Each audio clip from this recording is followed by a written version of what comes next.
Bonjour, nous allons dire quelques mots dans cet exposé sur les conditions d'utilisation du modèle log linéaire en épidémiologie appliquée.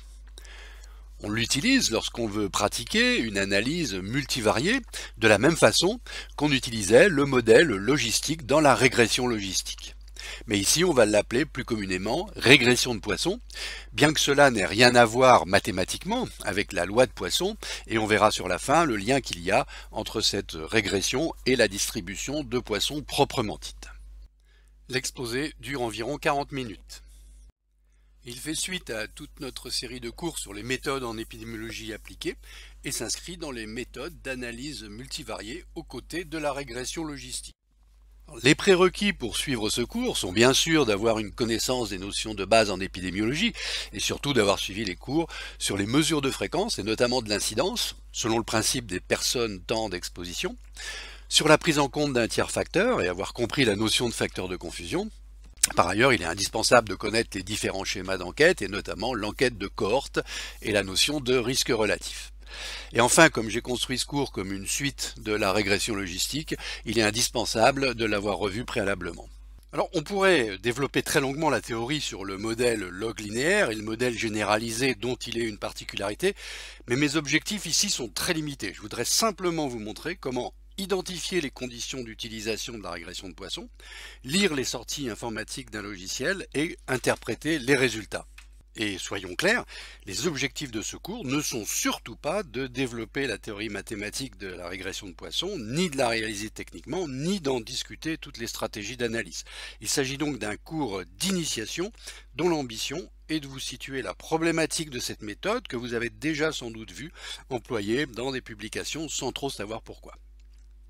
Nous allons suivre le plan suivant. Après un rappel de l'exemple qui nous avait servi dans le cours sur la régression logistique, on comparera les approches de type cas témoin et cohorte et on présentera le modèle exponentiel et sa transformation linéaire. Ensuite, nous verrons des exemples pratiques d'utilisation de la régression de Poisson à travers des exemples d'enquête de cohorte ou de simple dénombrement d'événements. Alors nous allons reprendre rapidement l'exemple utilisé dans les cours sur tiers facteur et régression logistique. Il s'agissait d'une épidémie de shigellose observée à l'issue d'un buffet qui avait réuni 160 personnes où deux aliments avaient été suspectés, le coulis de framboise ou le gâteau qui allait avec. Alors voici les deux tableaux d'analyse brute univariée et les résultats des odds ratios bruts avec leurs intervalles de confiance. Et on constatait que les deux aliments pouvaient être incriminés. Et nous avions expliqué comment on pouvait se méfier de tels résultats bruts en suspectant qu'il pouvait y avoir un lien entre la consommation de ces deux aliments, autrement dit que l'un des deux pouvait être un facteur de confusion pour l'autre. Et nous avions montré dans le cours sur les tiers facteurs comment tenir compte de cette éventualité en stratifiant l'analyse. Et puis nous avions été plus loin en utilisant la régression logistique pour identifier la part propre de chacun de ces facteurs dans l'explication de la maladie. Alors, le modèle logistique nous avait permis de calculer les coefficients bêta de ces deux facteurs et nous avions vu que ces coefficients bêta n'étaient autres que les logarithmes des odds ratios ajustés de l'analyse stratifiée bivariée. Donc en conclusion, on pouvait affirmer que le coulis de framboise était bien le véhicule unique de cette épidémie en éliminant le gâteau qui n'était qu'un facteur de confusion.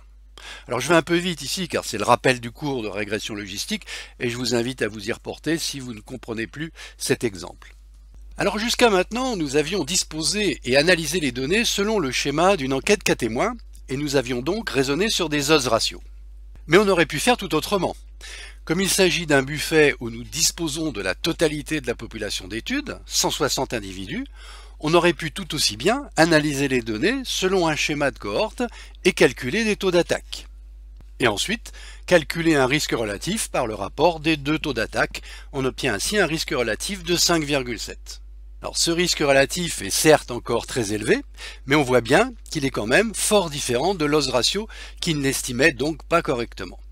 Alors la raison, vous la connaissez, si vous avez suivi le cours sur le schéma d'enquête, l'odds ratio n'est un bon estimateur de risque relatif que si la fréquence globale de la maladie est faible, c'est-à-dire inférieure à 10%.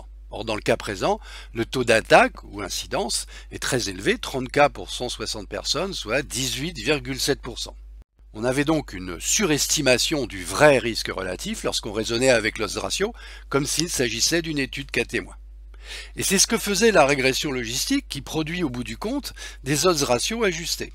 On peut donc considérer que la régression logistique dans le cas présent n'est pas le modèle le plus approprié pour l'analyse de cette enquête. Alors quel est le modèle adéquat?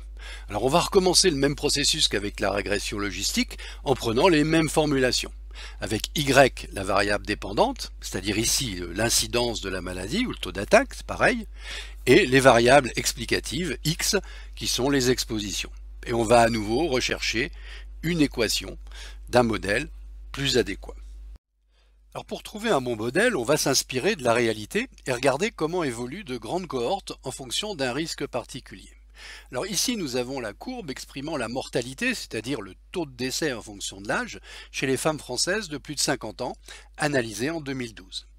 Alors, si on regarde bien cette courbe, on voit qu'elle progresse de plus en plus vers les âges extrêmes de la vie. En gros, plus on vieillit, plus la probabilité de mourir augmente, ce qui hélas ne nous surprend pas. Mais cette augmentation est elle-même en augmentation, c'est-à-dire que le processus non seulement augmente, mais accélère.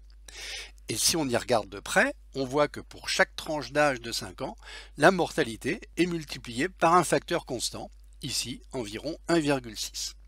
On a donc affaire à ce qu'on appelle un modèle multiplicatif, et cette courbe a l'allure d'une courbe dite exponentielle. Alors une courbe exponentielle a pour formule y égale e puissance quelque chose, par exemple y égale e puissance alpha plus bêta x, où alpha et bêta sont des paramètres qui influent sur la forme de cette courbe.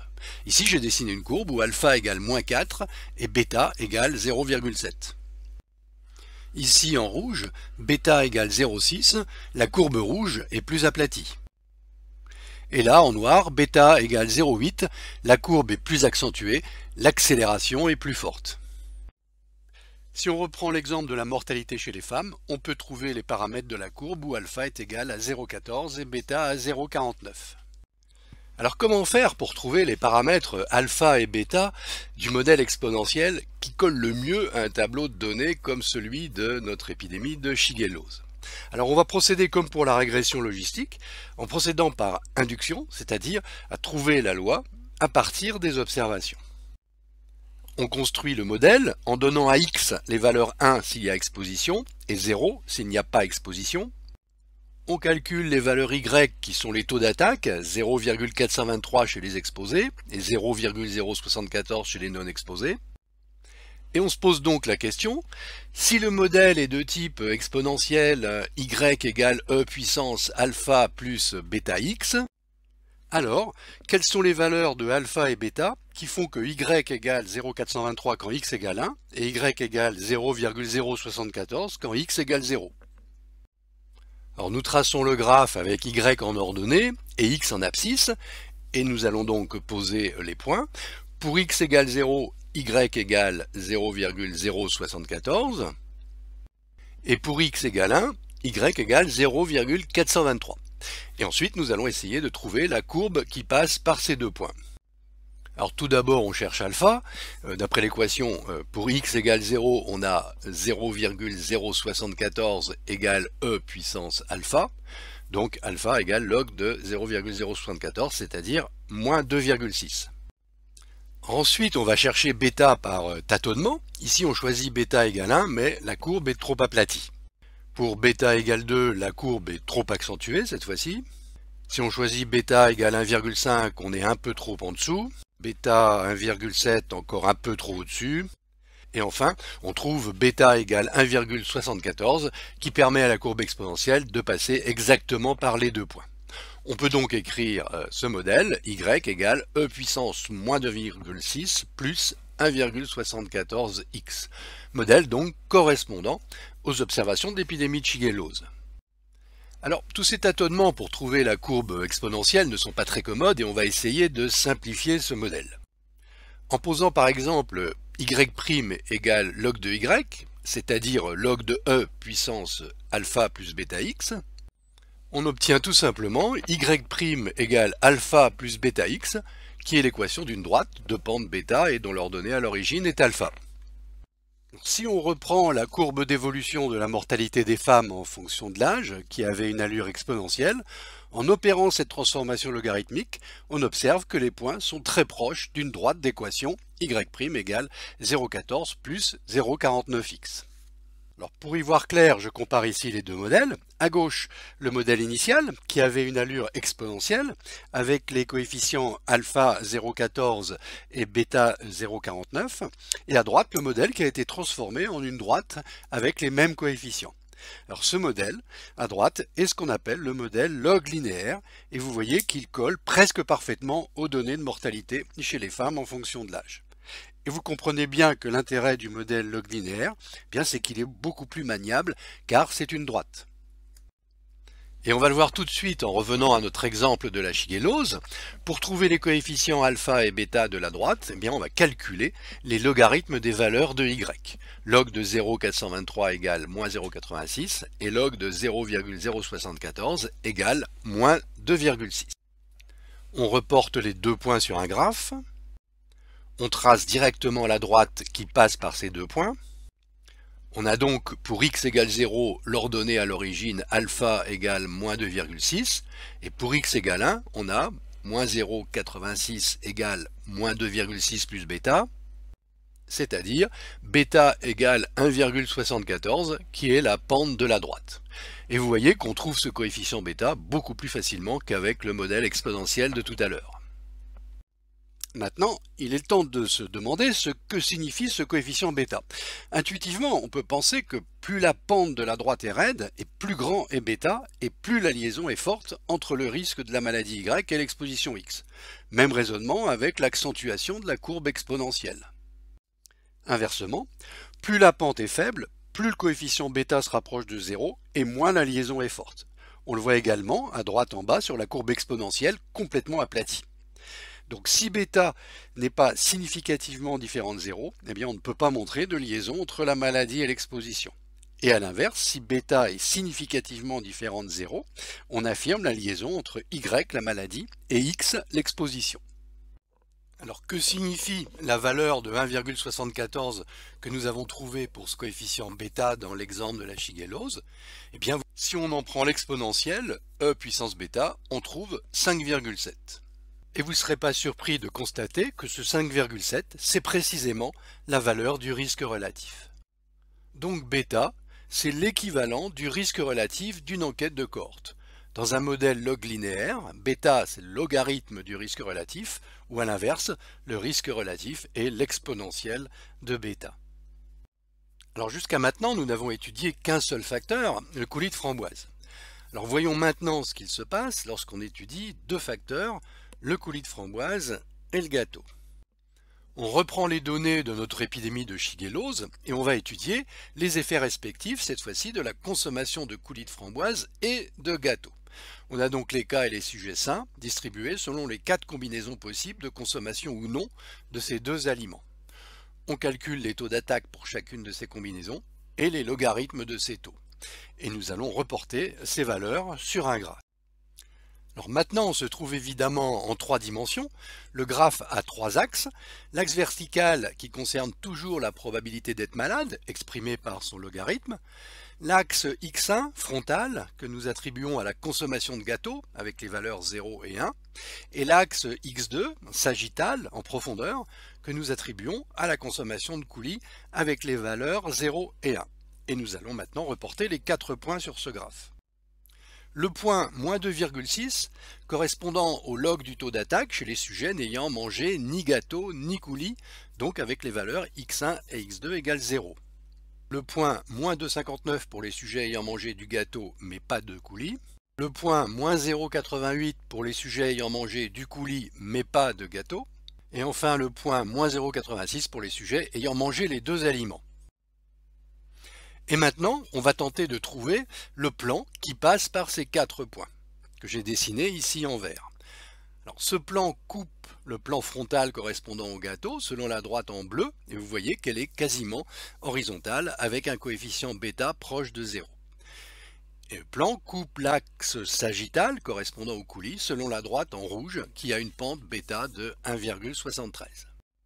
Et si on reprend les exponentielles de ces deux coefficients bêta, on retrouve les valeurs 1,02 et 5,7 qui sont les risques relatifs ajustés, identiques aux risques relatifs ajustés de l'analyse stratifiée bivariée. Et on conclut là encore à une incrimination du coulis et une mise hors de cause du gâteau.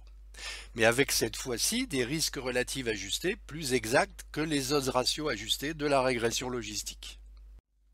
Et maintenant, on peut généraliser le procédé. Si on veut analyser n variables x1, x2, xn, le modèle log linéaire s'écrit tout simplement log de y égale alpha plus bêta 1 x1 plus bêta 2 x2 plus, etc., bêta n xn.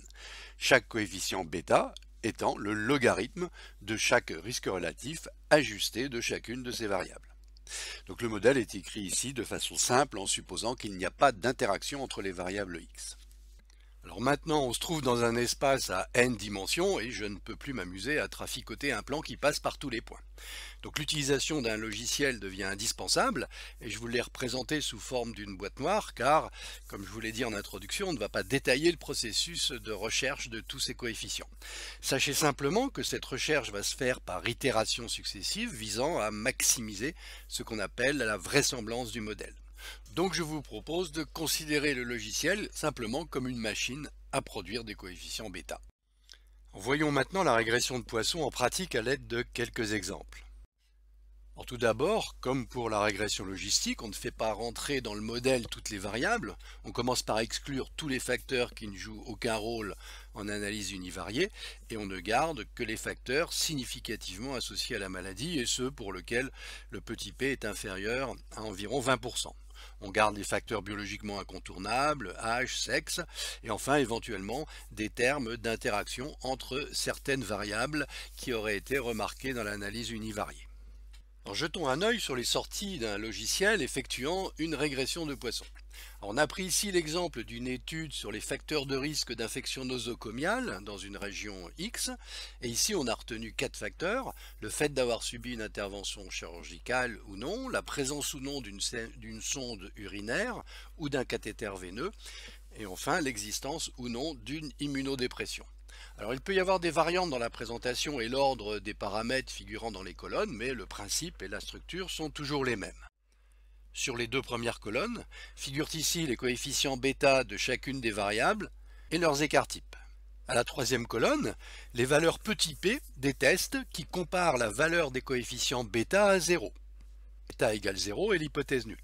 Si le petit p est inférieur à 0,05, alors on peut affirmer une liaison entre la variable et la maladie. Si le petit p est supérieur à 0,05, alors on ne peut pas affirmer de liaison.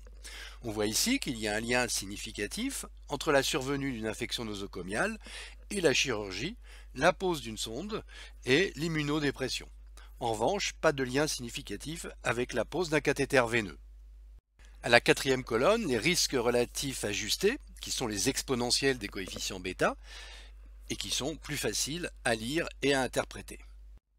Et enfin, aux deux dernières colonnes, les bornes de l'intervalle de confiance à 95% des risques relatifs ajustés. Donc, ces intervalles sont redondants avec les valeurs des petits p. Si les intervalles excluent la valeur 1, on affirme l'existence d'une liaison. S'ils englobent la valeur 1, on ne peut pas affirmer la liaison. Jusqu'à maintenant, on a vu que le modèle log linéaire, ou régression de Poisson, pouvait être parfois plus exact que la régression logistique, comme dans des cohortes où on étudie des incidences cumulées, mais il n'était pas indispensable et on pouvait se contenter des approximations des résultats de la régression logistique.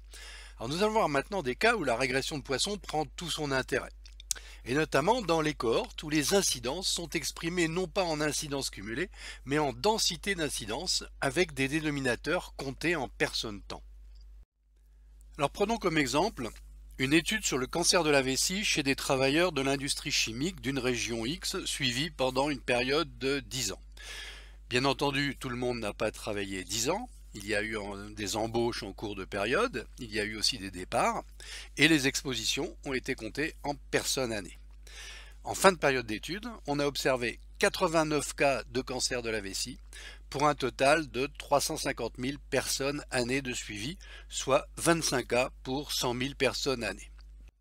Vous voyez que dans cette étude, on est en présence de fréquences relativement faibles d'un point de vue strictement mathématique, Par ailleurs, les individus non malades n'apparaissent pas en tant que tels, mais sont comptabilisés en personnes années d'exposition qui s'ajoutent au dénominateur. Et donc dans ces conditions, le calcul d'odd ratio n'est pas pertinent. Donc on se trouve dans un schéma d'étude d'incidence, typiquement un schéma de cohorte. Dans cette étude, on désire étudier un certain nombre de facteurs de risque, comme la notion de poste de travail rapproché des sources chimiques, le sexe, l'âge des travailleurs noté au moment de leur embauche, et de facteurs protecteurs comme le port d'équipements de protection. Voici le tableau de résultats pour ces 4 facteurs en analyse univariée avec les risques relatifs bruts, 3,15 fois plus de risques pour les travailleurs proches des sources toxiques, 2,5 fois plus de risques chez les hommes, un excès de risque non significatif chez les sujets de plus de 40 ans à l'embauche, l'intervalle de confiance du risque relatif incluant la valeur 1, et un effet protecteur dont l'intervalle de confiance englobe aussi la valeur 1. Nous allons donc procéder à une analyse multivariée pour prendre en compte simultanément tous ces facteurs, et on va utiliser la régression de Poisson en raison des indicateurs d'incidence exprimés en personnes années. Alors nous allons voir comment procéder avec un logiciel comme Stata. Alors nous allons tout d'abord nommer les variables et les coder. La variable dépendante que j'ai appelée K sera codée de façon binaire, 1 pour les cancers de la vessie, 0 pour les autres. La variable que j'ai appelée percent est le nombre d'années d'exposition à l'intérieur de l'entreprise pour chaque individu, dont le total, dans chaque modalité des facteurs de risque étudiés, sera le nombre de personnes années. Et on va coder ici les variables d'exposition sous la forme la plus simple, de façon binaire. En ce qui concerne le poste de travail, 1 pour exposer un travail rapproché, 0 pour les autres. Pour le sexe, 1 pour les hommes, 0 pour les femmes. Pour l'âge, 1 pour les plus de 40 ans à l'embauche, 0 pour les plus jeunes. Et enfin, 1 pour le port d'un équipement de protection et 0 pour son absence. Alors voici le tableau de données sous Stata. Il se lit de la façon suivante. Le premier sujet, non malade, a été suivi pendant 4 ans, travaillait à un poste avancé, était un homme, embauché à plus de 40 ans et il ne portait pas d'équipement de protection. Le 6e individu en bas a développé un cancer de la vessie, a été suivi pendant 22 ans, etc. Alors la syntaxe de la commande sous Stata est très simple. On écrit Poisson, le nom de la variable dépendante, ici K, et la suite des variables explicatives, ici poste, sexe, âge et protec. Et après une virgule, le mot exposure, suivi entre parenthèses du nom de la variable exprimant les personnes années, ici percent. Et voici le tableau de sortie de Stata. On reconnaît dans la deuxième colonne les valeurs des coefficients bêta pour chacune des variables explicatives, poste, sexe, âge et protec. La valeur moins 8,9 correspond au coefficient alpha, leur donné à l'origine. Alors évidemment, un tel tableau de coefficient bêta n'est pas facile à interpréter et on aimerait mieux avoir les risques relatifs ajustés.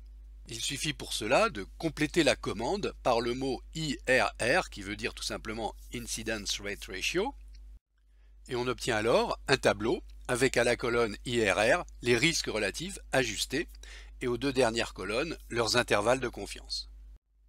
Pour conclure sur cet exemple, j'ai regroupé sur ce tableau la synthèse des principaux résultats des 2 tableaux précédents en y écrivant le nom des modalités des variables en clair, dont les données, je le précise, sont fictives. Vous constatez que tous les risques relatifs sont maintenant significativement différents de 1, mais que les petits p sont tous inférieurs à 0,05.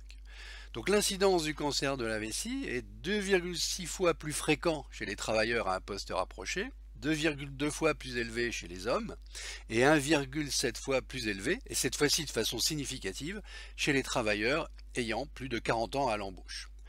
Et on note aussi que le risque est significativement plus faible chez ceux qui portaient des équipements de protection. L'exemple précédent comportait des données d'incidence exprimées en nombre de cas pour X personnes années. On disposait donc d'un dénominateur. Maintenant, on va considérer la situation où on ne dispose que d'un dénombrement d'événements survenus pendant une période donnée.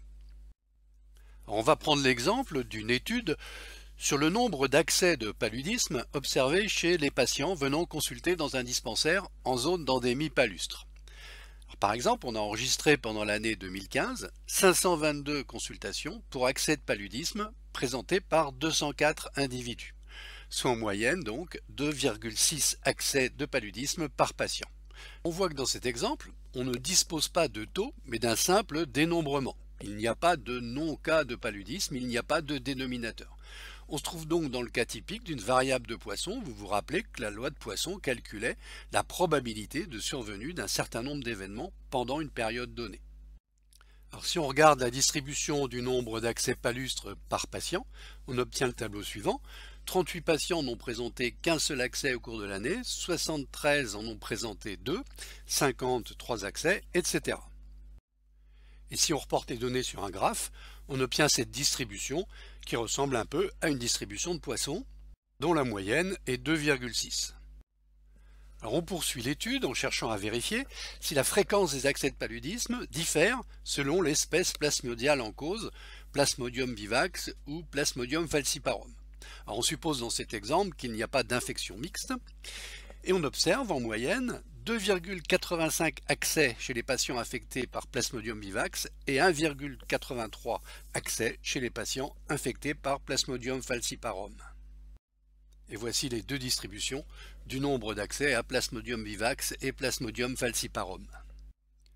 Et nous allons maintenant comparer ces deux distributions en reprenant notre modèle de régression de Poisson. Donc variable x codée 1 ou 0 selon l'espèce, et on va prendre comme variable dépendante y, non pas les incidences puisqu'on ne les a pas, mais les moyennes du nombre d'accès de paludisme, 2,85 et 1,83. On place sur un graphe ces deux points pour x égale 0 et x égale 1, mais n'oublions pas que l'on fait l'hypothèse d'un modèle multiplicatif, dont il se traduit par une courbe exponentielle dont il est difficile de trouver les paramètres. On va donc linéariser le graphe en prenant non pas les moyennes, mais les logarithmes des moyennes, 1,05 et 0,60. On reporte les deux points sur un graphe, on trace la droite entre les deux points, on a l'ordonnée à l'origine alpha égale à 0,6, ce qui nous donne finalement la pente bêta de la droite du modèle, 0,45. On peut en déduire le risque relatif, qui est l'exponentielle de bêta, soit 1,57. Ce qui se conclut en disant que le nombre d'accès de paludisme est en moyenne 1,57 fois plus élevé dans les infections à Plasmodium vivax que dans les infections à Plasmodium falciparum observées dans cette consultation de ce dispensaire, si l'intervalle de confiance exclut 1, bien entendu. Alors évidemment, on n'avait pas besoin de toute cette complexité de passage par un modèle log linéaire pour analyser cette unique variable. On va enrichir l'exemple en cherchant à étudier maintenant l'effet de 3 facteurs en en ajoutant 2 autres, l'âge des patients, enfants de moins de 15 ans ou adultes, et l'utilisation ou non d'une moustiquaire. On obtient le tableau d'analyse brute univariée suivant, avec pour chaque modalité les moyennes du nombre d'accès palustres et pour chaque variable les risques relatifs bruts. Et on va maintenant effectuer une analyse multivariée par régression de Poisson. Alors il faut définir et coder les variables. La variable dépendante pour chaque individu est le nombre d'accès palustres, c'est un dénombrement, la variable n'est pas binaire en 0 ou 1, mais de type quantitatif discret. Les variables explicatives, elles, ont toutes été codées 1 ou 0.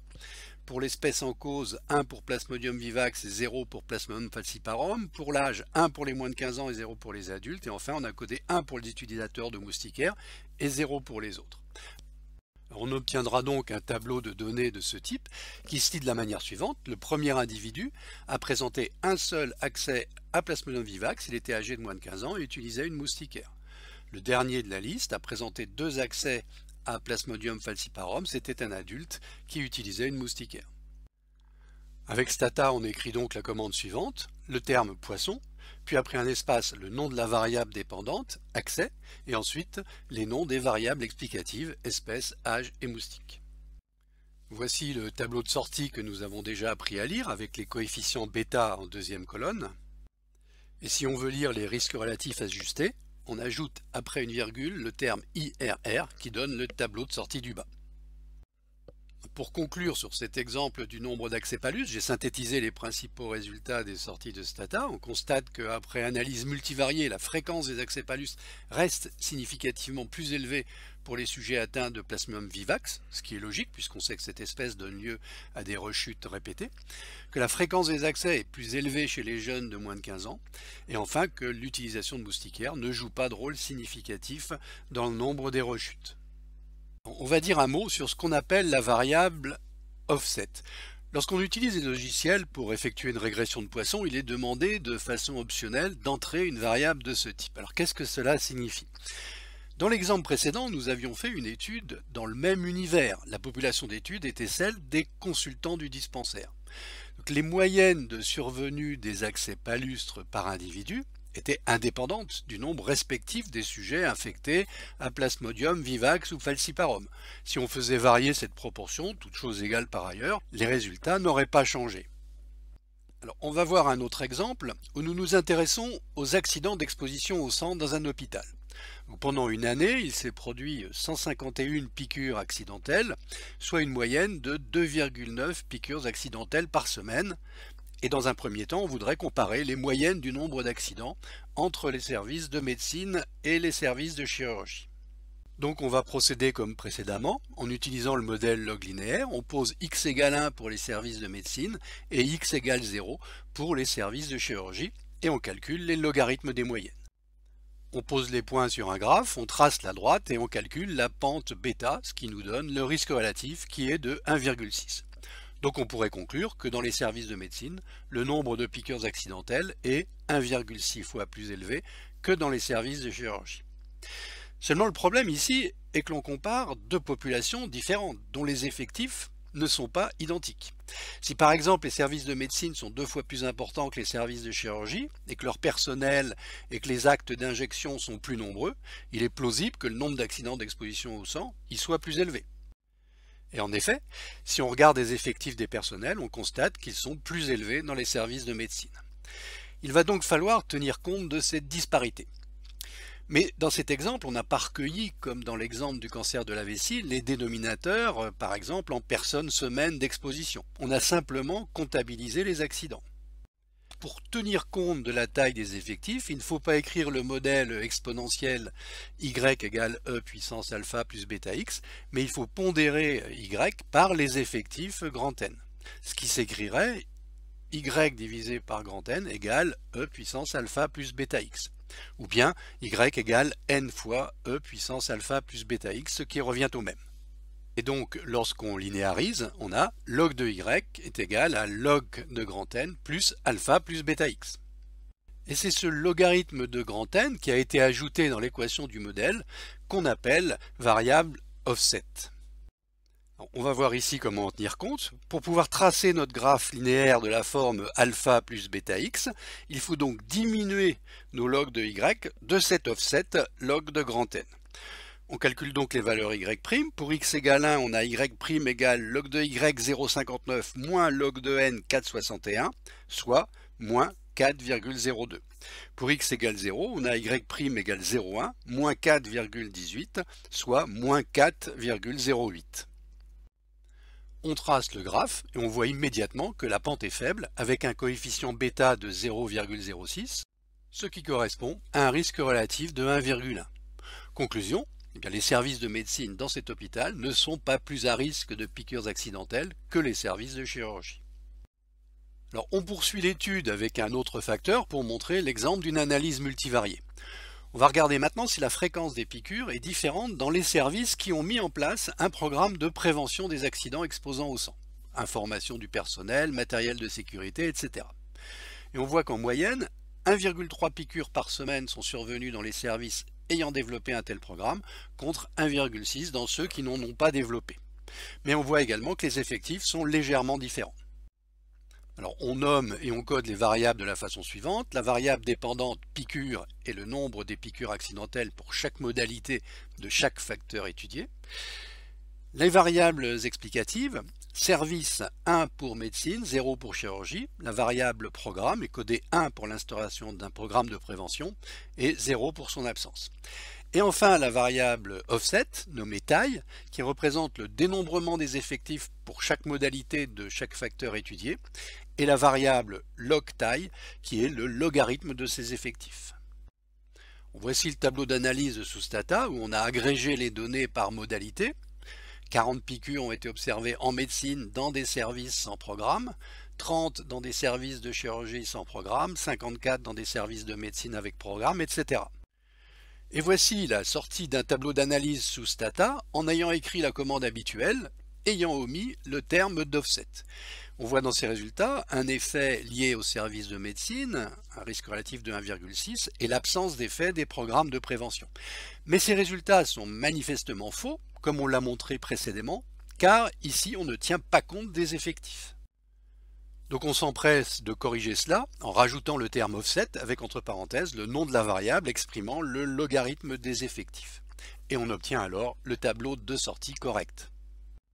Et où l'on voit que le risque relatif est de 1 pour le type de service, donc pas d'effet concernant ce facteur, et en ce qui concerne l'instauration d'un programme de prévention, on observe un risque relatif d'environ 0,5 avec un intervalle de confiance excluant la valeur 1, ce qui permet de conclure à un effet protecteur de ce programme sur la survenue des piqûres accidentelles. Donc, n'oubliez pas d'introduire cette variable offset lorsque vous comparez par agression de poisson des effectifs entre groupes de tailles différentes ou ayant subi des durées d'exposition différentes. Dans ce cas, la variable offset sera le log des durées d'exposition. Alors, quelques conditions d'application doivent être envisagées. Tout d'abord, il faut bien sûr assumer que les données sont compatibles avec un modèle multiplicatif de type exponentiel, c'est-à-dire log linéaire après transformation. Ensuite, il faut que les effets de chacune des variables explicatives sur la variable dépendante y suivent une distribution de type poissonien, ce qui est rarement le cas.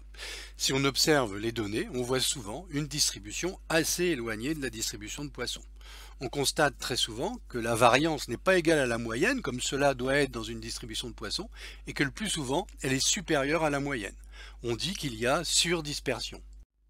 Et donc, on sous-estime alors la variance et l'écart type. Et en conséquence, on augmente fallacieusement la significativité des résultats. Alors, il existe plusieurs méthodes pour tenter de corriger cette dispersion, comme l'emploi du modèle de régression négative binomiale, mais cela dépasse largement le cadre de cet exposé. Alors comme je l'ai dit en préambule, je n'irai pas plus loin dans la méthode d'analyse multivariée qui ensuite est similaire à ce qu'on fait dans la régression logistique. En ce qui concerne le codage des variables, je n'ai pris dans mes exemples pour être plus simple que des variables explicatives binaires, mais on peut coder des variables qualitatives à plusieurs modalités et des variables quantitatives également. Ensuite, on gardera soit le modèle entier avec toutes les variables d'injustement introduites, soit on choisira une méthode pas à pas pour aboutir au modèle le plus parcimonieux selon des procédures ascendantes ou descendantes, voire automatiques. Les différents modèles étant comparés par les tests de rapport de vraisemblance. Alors, tout comme dans la régression logistique, il est possible d'introduire des termes d'interaction pour tester des modificateurs de l'effet. Et enfin, il existe les mêmes problèmes d'erreur de codage, de collinéarité, et je vous renvoie donc pour tous ces items au cours sur la régression logistique. Alors nous voilà donc à la fin de cet exposé. Voici une liste non exhaustive d'une série de méthodes d'analyse multivariées pour vous situer l'ampleur de ce qui reste à connaître.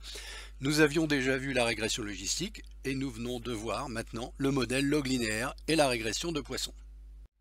Régression de Poisson donc qui, comme on l'a vu, va servir principalement dans deux situations.